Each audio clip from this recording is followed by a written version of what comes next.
히브리서 11장 20절 말씀 함께 읽겠습니다.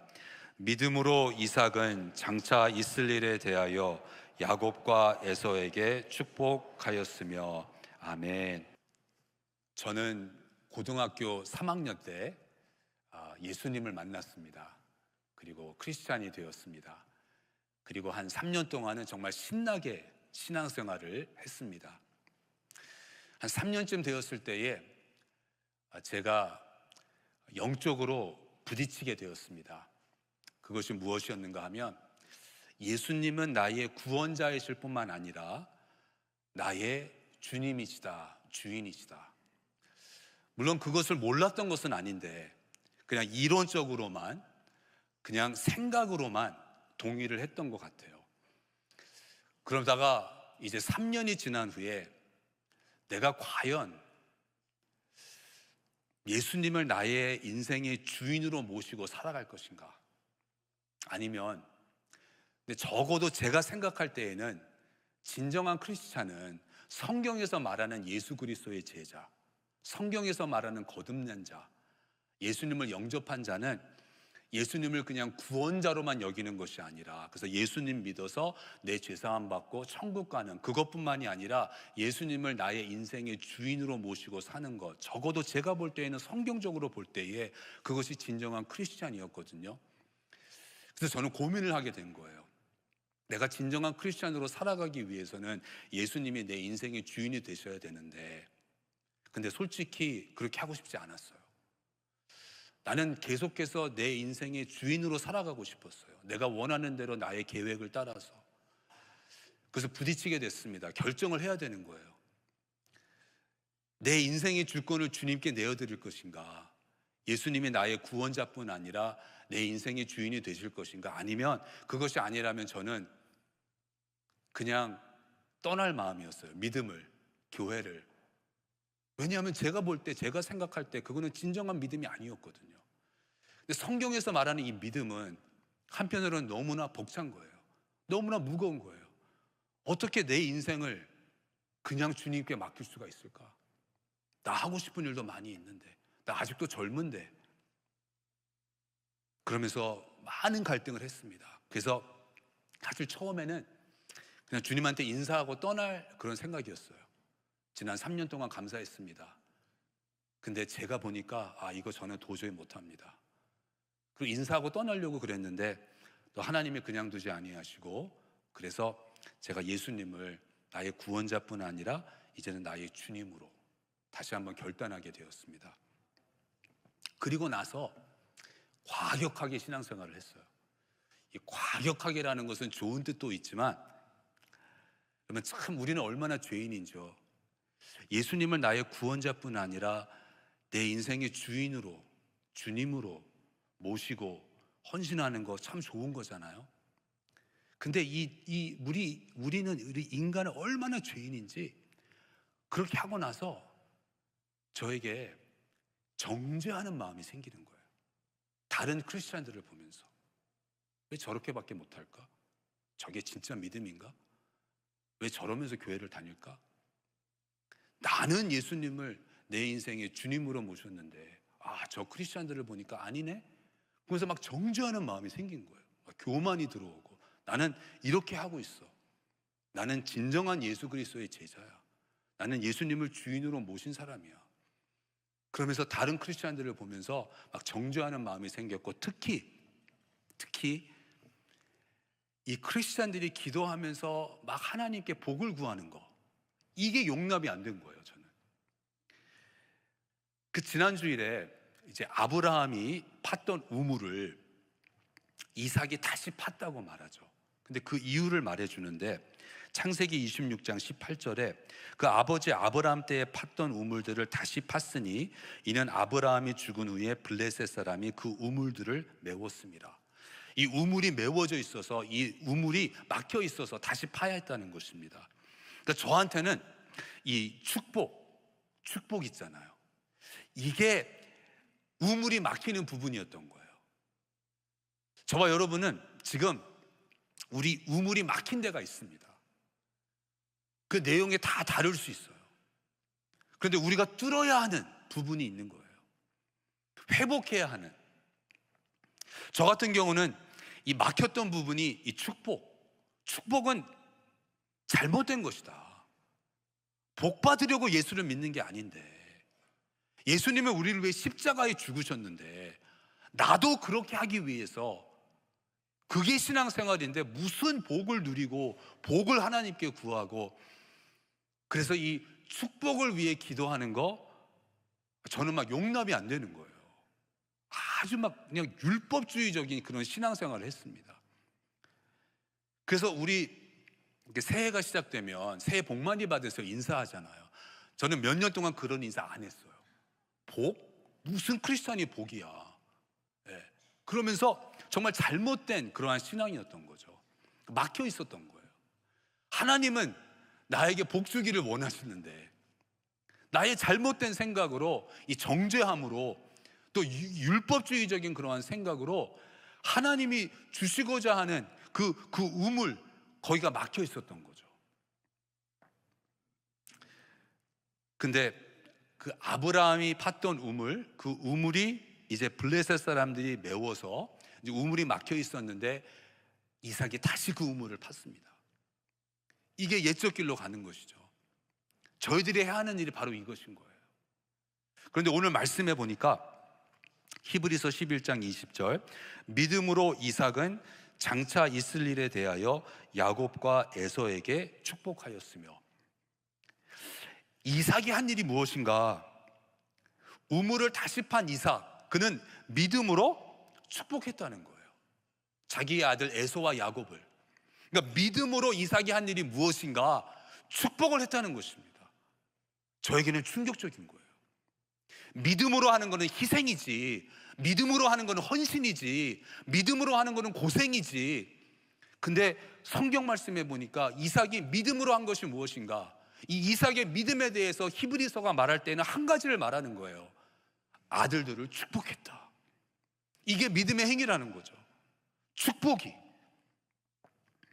저는 성경이 말하는 축복과 이 기복주의 신앙, 이 차이를 제대로 알지 못했던 거예요. 기복주의는 잘못된 것이니까. 그러니까 믿는 사람이, 크리스찬이 복을 구하면 저 기복신앙, 그러한 정죄하는 마음이 있었던 거예요. 저는 이 대상과 목적, 이 복을 구하는, 누구에게 복을 구하는가, 나에게 복을 주는 그 복의 그 소스가 무엇인가, 그리고 복을 받고자 하는 그 목적이 무엇인가, 이거를 제대로 알지 못했던 거죠.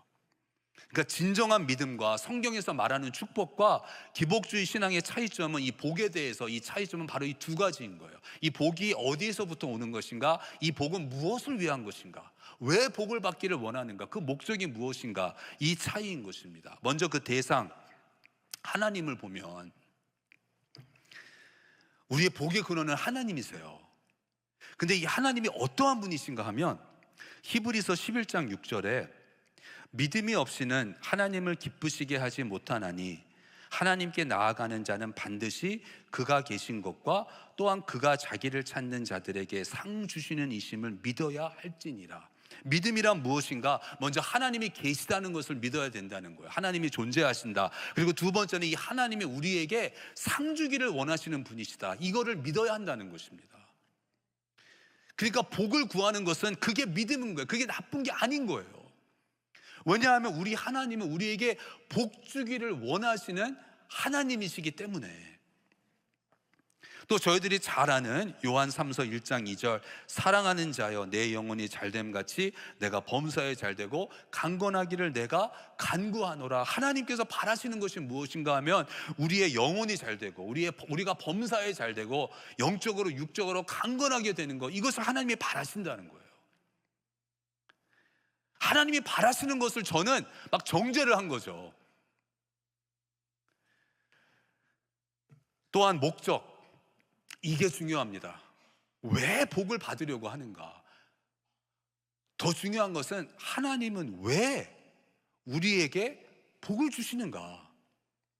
복을 주시는 목적이 무엇인가? 제사장의 축복기도, 민수기 6장에 기록된 하나님께서 아론에게, 제사장에게 이렇게 이스라엘 백성을 축복하라, 그들을 위해서 이렇게 기도하라 명하시죠. 민수기 6장 24절에 여호와는 내게 복을 주시고 너를 지키시기를 원하며, 하나님이 복 주기를 원하신다는 거예요. 자, 그런데 중요한 것은 하나님이 언제 이 말씀을 하셨는가? 언제 이스라엘 백성에게 내가 너희에게 복을 주겠다, 내가 너희를 지켜주겠다, 언제 이 말씀을 하셨는가? 이게 중요합니다. 이것을 볼 때 하나님이 우리에게 복 주시는 그 이유와 목적을 발견하게 됩니다. 민수기는 이렇게 숫자가 많이 나오는 책이죠. 인구조사를 하고, 그러니까 숫자가 많이 나와요. 숫자가 중요합니다. 그래서 한글 성경책에 민수기, 제목도 민수기고, 영어 성경책도 numbers 그러죠. 숫자라는 거예요. 그런데 히브리어 성경책의 제목은 다릅니다. 이 히브리어 성경책은 그 책 제목이 그 책의 첫 번째 문장이 제목이 되는 거예요. 그러니까 창세기 같은 경우에는 태초에, 이게 히브리어 성경책 제목이에요. 민수기 같은 경우에는 히브리어 제목이 무엇인가 하면 바 미드바, 바 미드바예요. 바 미드바는 뭐냐면 광야에서라는 거예요. 이 민수기를 보면 1장 1절에 이제 한어는 문법과 또 뭐 주어, 동사 이런 위치가 다르니까 우리 한글 성경을 읽으면 이 민수기가 광야에서 이렇게 시작되지 않지만 히브리어 문법상 히브리어를 보면 이 민수기가 어떻게 시작되는가 하면 광야에서 시작된다는 거예요. 하나님이 언제 이스라엘에게 복을 주시나요? 애굽에서 나왔습니다. 지금 시내산 기슭에 있어요. 2달 정도 지났습니다. 그리고 이제부터 이스라엘은 본격적으로 광야를 지나가야 됩니다. 광야를 지나서 가나안 땅으로 들어가야 되는 거예요. 이제 물론 그 과정 속에서 하나님께 불순종하고 하나님을 믿지 않아가지고 막 38년을 광야에서 지내게 되죠. 그런데 지금 이제 광야의 길을 가는 그 이스라엘에게 하나님께서 그들에게 복을 주시는 거예요. 그러니까 복을 주시는 이 복의 목적이 뭔가요? 광야의 길을 잘 가라고, 광야를 포기하지 말고 광야의 길을 잘 걸어가라고, 그것이 하나님께서 이스라엘에게 복을 주시는 이유와 목적이고, 또한 하나님이 우리에게 복 주시는 이유와 목적이 되는 것입니다. 하나님께서 우리에게 복 주시는 이유와 목적은 그냥 이 세상에서 잘 살으라고, 돈 좀 더 많이 벌고 좀 더 건강하게 불편함 없이 즐기면서 잘 살라고, 그것이 우리에게 복을 주시는 이유와 목적이 아니라 우리의 신앙생활, 우리의 광야의 길, 이 믿음의 여정, 이 신앙의 길을 잘 갈 수 있도록 하나님께서 주시는 것이 복이라는 것입니다. 온전한 신앙생활을 위한, 그것 때문에 하나님께서 우리를 축복하신다는 거예요. 이거를 저희들이 잘 알아야 됩니다. 여러분, 자동차에 휘발유를 넣죠. 왜 휘발유를 넣나요? 휘발유를 넣고 자동차가 달려야 되니까요. 그런데 기복신앙은 뭔가요? 그냥 휘발유만 좋아하는 거예요. 자동차에 휘발유를 넣는데 운전을 하지 않는 거예요. 자동차를 그라지에다 모셔놓고, 근데 이 휘발유에 대한 욕심은 왜 이렇게 많은지, 큐티도 아니고 퀵트립 말고 크로거도 아니고 커스코도 아니고 BP, 쉘, 비싼 거 있잖아요. 슈퍼 언레디드, 그런 휘발유만 좋아하는 거예요. 그러면서 자동차는 한 번도 움직이질 않아요. 그건 잘못된 것이죠. 하나님이 우리에게 복 주시는 거 휘발유와 같은 거예요. 우리로 하여금 달려가도록, 이 광야의 길을 갈 수 있도록. 그러면 이 축복이라는 게 뭘까요? 축복은 구약에서 사용되는 단어를 보면 바라크라는 단어를 사용합니다.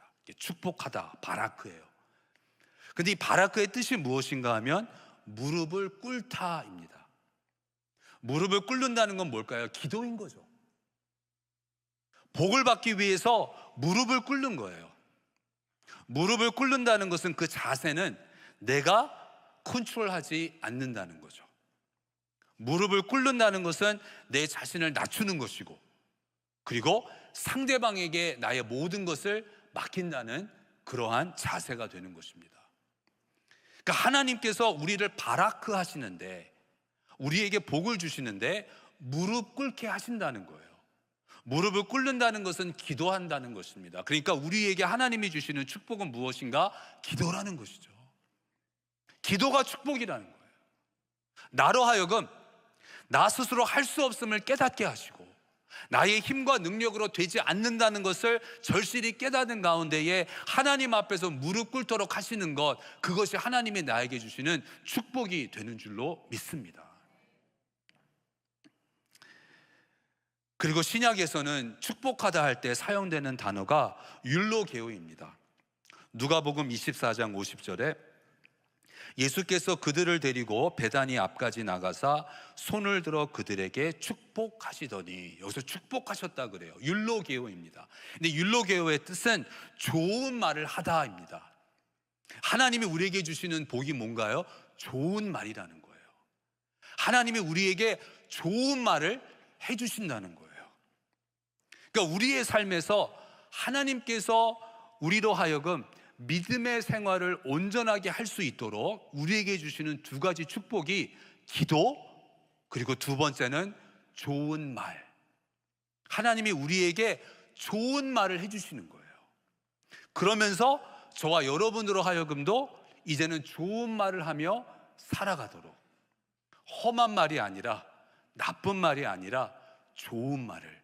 그러니까 하나님께 복을 받은 사람은 그 특징 중에 하나는 좋은 말을 하는 사람인 거예요. 입을 열면 좋은 말이 나오는 사람이 있잖아요. 같은 말을 해도, 같은 내용을 말할 때에도 좋게 말하는 사람이 있고 참 나쁘게 말하는 사람이 있잖아요. 근데 내가 하나님께 복을 받았다는 것은, 특히 이 믿음 생활을 하면서 하나님께서 중요시 여기시는 것은 우리들이 좋은 말을 하면서 기도할 때도 그렇고, 찬양 드릴 때도 그렇고, 우리가 서로와 대화하는 가운데에서도, 우리가 하나님의 일을 하면서도 이렇게 좋은 말을 주고받는 것, 하나님이 이거를 중요시 여기시니까 그렇게 좋은 말을 할 수 있도록 먼저 우리에게 좋은 말을 주시고, 우리로 하여금 좋은 말을 할 수 있도록 해주시는 것입니다. 얼마 전에 제 아내와 대화를 하는데 제 아내가 어떠한 단어를 사용했어요. 그래서 제가 그랬어요. 여보처럼 예쁜 사람이 그렇게 예쁘지 않은 단어를 사용하면 어떡해. 예. 제가 참 예쁘게 말했죠. 예. 저희들 몇 년 전에 한동안 매주일 예배 드리면서 우리 인사하는 시간이 있었죠. 그때 우리가 불렀던 찬양, 5글자 예쁜 말, 기억하시는 분들 계실 거예요. 한번 우리 정말 오랜만에 우리 다 함께 이 5글자 예쁜 말 함께 우리 불러보도록 하겠습니다.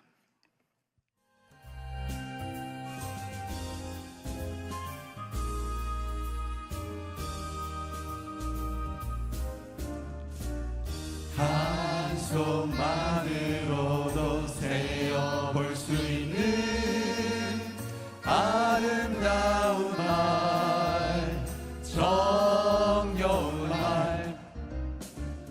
한 손만으로도 세어볼 수 있는 5글자 예쁜 말. 우리 옆에 계신 분들을 향해서 함께 하겠습니다.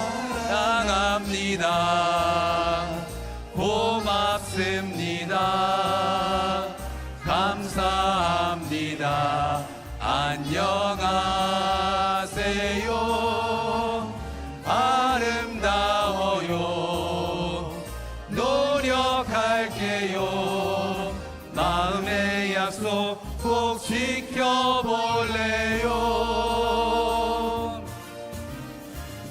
한 손만으로도 세어볼 수 있는 5글자 예쁜 말, 5글자 예쁜 말.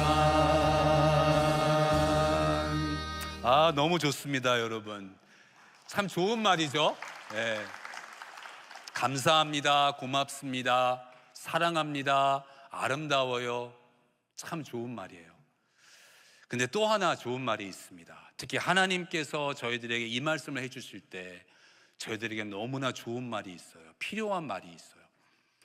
이번에 한국에 나갔을 때 배운 찬양이에요.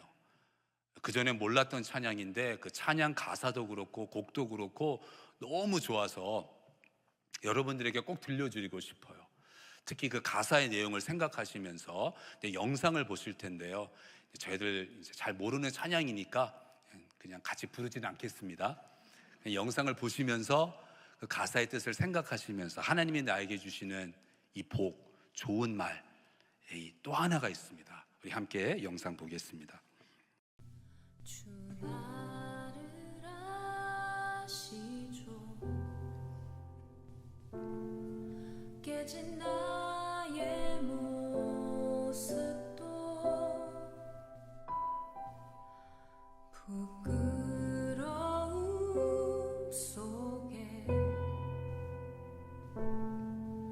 나갈 수 없어요. 늘 같은 자리에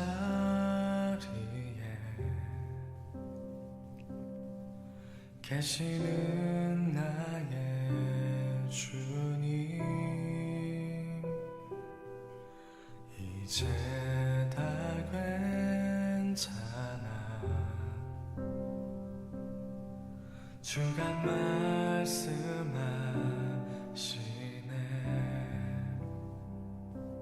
자꾸 넘어져도 걱정하지 마. 지쳐 쓰러져도 슬퍼하지 마. 내 삶을 향한 나의 사랑이 지금 너와 함께 있으니 막막한 시간 속 아파할 때도 조각난 내 삶이 초라할 때도 괜찮아. 내가 여기 있으니 조금 힘들어도 괜찮아. 괜찮지 않아도 괜찮아. 네, 괜찮아라는 말, 하나님께서 우리에게 괜찮다 말씀하실 때 그것이 저희들에게는 복입니다. 그게 좋은 말이죠. 복음인 거죠. 하나님이 우리에게 주시는 축복은 복음이라는 것입니다. 네. 기도와 복음, 기도와 말씀. 신명기 33장 29절입니다. 이스라엘이여 너는 행복한 사람이로다. 여호와의 구원을 너같이 얻은 백성이 누구냐. 하나님께서 이스라엘에게 주신 복음인 거죠. 좋은 말인 거죠. 너는 행복한 사람이로다. 왜요? 구원이 있기 때문에. 우리에게 축복은 여러분 바로 이 복음입니다. 예수 그리스도의 복음, 십자가의 복음, 내가 죽어야 산다는 역설적인 복음, 세상의 흐름을 따르지 않고 세상의 가치관에 얽매여 있지 아니하고 주님이 나에게 주신 이 광야의 길을 걸어가는, 그리고 그리할 때에 주님이 나와 동행하시고 구름기둥 불기둥으로 인도해 주신다는, 그리고 예수님께서 너의 십자가를 지고 나를 따르라 말씀하신 이 복음, 예수님이 나의 주인 되시는, 내가 더 이상 내 인생의 주인이 아니라 예수님이 나의 주인 되시는 바로 이 복음, 예수님이 나의 구원자이실 뿐만이 아니라 나의 죄를 사하여 주셨을 뿐만이 아니라 예수님께서는 나의 주인 되신다는 이 진정한 복음, 이것이 하나님이 우리에게 주시는 축복이 되는 줄로 믿습니다. 저희들은 그래서 다시 기도와 복음, 다시 기도와 말씀으로 돌아가야 하는 것입니다. 이삭이 그 막혀있던 우물을 다시 판 것과 같이 우리에게 막혀 있었던 기도, 말씀, 다시 이 기도가 회복되고 이 말씀이 회복되는 것, 이것이 하나님이 우리에게 주시는 축복이 되는 줄로 믿습니다. 우리는 그러한 복을 위해서 우리는 기도해야 하는 것이고 그러한 복을 우리들이 구해야 되는 줄로 믿습니다. 사도행전을 보면 초대교회에 문제가 일어났습니다. 그때의 사도들이 이렇게 말을 합니다. 사도행전 6장 4절에 우리는 오로지 기도하는 일과 말씀 사역에 힘쓰리라.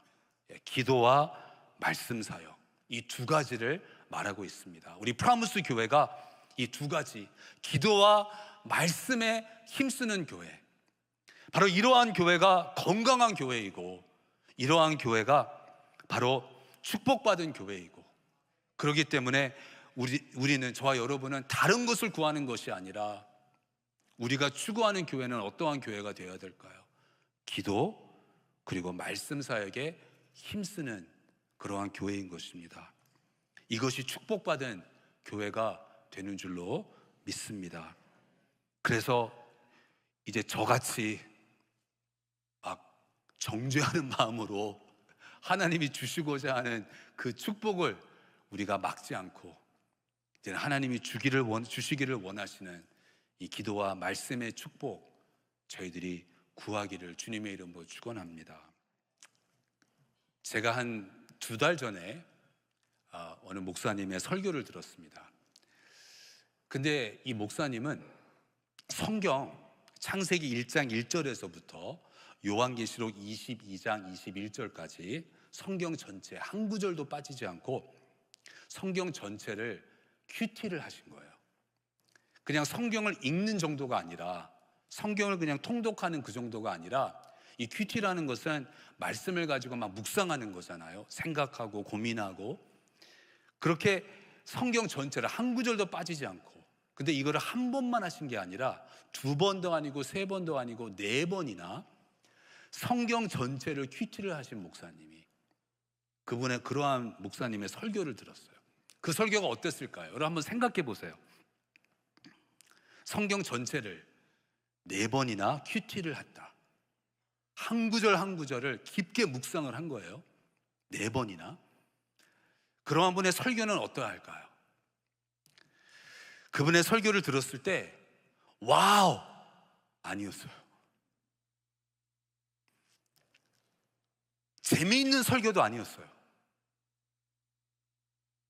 어떤 부분에서는 약간 지루하기도 한 그러한 설교였어요. 신학교에서 가르치는 설교학, 아마 그 설교학의 기준이나 관점으로 본다면 C나 D 정도 맞을 수 있는 그러한 설교? 거기에서 그 설교를 듣고 있을 때는 잘 느끼지 못하고 몰랐던 것 같아요. 그런데 2달이 지났는데요, 아직도 그 설교, 그 말씀이 떠나지를 않아요. 제가 그래서 깨달았어요. 아, 이것이구나. 말씀을 깊이 묵상했을 때 그러한 설교는 마음에서 떠나지를 않는구나. 어떠한 설교는 정말 매끄러워요. 정말 빈틈이 없이 아주 잘 준비된 설교예요. 적당한 예화도 들어가고 전혀 지루하지 않고, 근데 설교가 끝나고 난 후에 남는 게 없는 것과 같은, 내가 지금 무슨 말을 들은 것이지? 그리고 조금 지나가면 그 설교에 대해서 완전히 잊게 되는. 그런데 이 기도와 말씀, 그 깊이가 있는 이 설교는 아, 이게 다른 것이구나. 아직도 생각을 하게 되는 거예요. 아직도 제 마음을 치고 있습니다. 바로 우리가 가야 하는 옛적 길은 세상이 말하는 화려한 길이 아닌 것 같아요. 약간 촌스럽게 보일 수도 있는 기도와 말씀의 길, 이것이 옛적 길이 되는 줄로 믿습니다. 그래서 제가 여러분들에게 좀 부탁을 드린다면, 기도가 회복되고 여러분 기도하실 때 꼭 저를 위해서 기도해 주셔야 됩니다. 제가 특별한 사람이어서가 아니라 담임 목사이기 때문에, 그냥 최승혁이기 때문이가 아니라 담임 목사이기 때문에, 물론 부교육자들을 위해서도 기도하셔야 돼요. 그런데 그 누구보다도 담임 목사인 저를 위해서 여러분들 기도해 주셔야 됩니다. 하나님이 저를 프라무스 교회의 담임 목사로 세우셨고, 그리고 사탄도 알고 있죠. 사탄이 누구를 공격할까요? 누가 쓰러지면 교회가 쓰러질까요? 그래서 제가 좀 뻔뻔스럽게 여러분들에게 지금 이렇게 부탁을 드리는 거예요. 여러분, 저를 위해서 기도해 주셔야 돼요. 예. 가능하면 매일. 그리고 제가 한국에 있으면서 어떤 목사님이랑 대화를 하는데, 그 목사님이 이렇게 기도에 대해서 뭐 중보기도 또 기도 부탁하고 이럴 때 그분이 꼭 그 앞부분에 붙이는 말이 하나 있었거든요. 그게 좀 제 마음을 찔렀어요. 뭐냐면 정직한 기도. 네. 정직하게 기도해 줄 분이 필요합니다. 이게 뭔 말일까요? 우리 그런 말 기도할게요. 그래서 기도 안 하잖아요. 그런 경우 있잖아요. 그냥 인사차로 그냥 기도할게요. 좀 이렇게 상황이 곤란해지면 뭔 말을 해야 될지 잘 모를 때는 그냥 기도할게요. 그러면서 사실 기도 안 하잖아요. 그 목사님이 그거를 지적한 거죠. 정직하게 기도해 줄 사람. 저도 보니까 여러분, 저를 위해서 정직하게 기도해 줄 그런 분들이 필요해요. 저도 옛적 길을 가기 위해서는 저와 여러분이 함께 주님께서 우리에게 주신 이 광야의 길, 주님이 주신 축복, 기도와 말씀 가지고 나아가게 되기를 주님의 이름으로 축원합니다.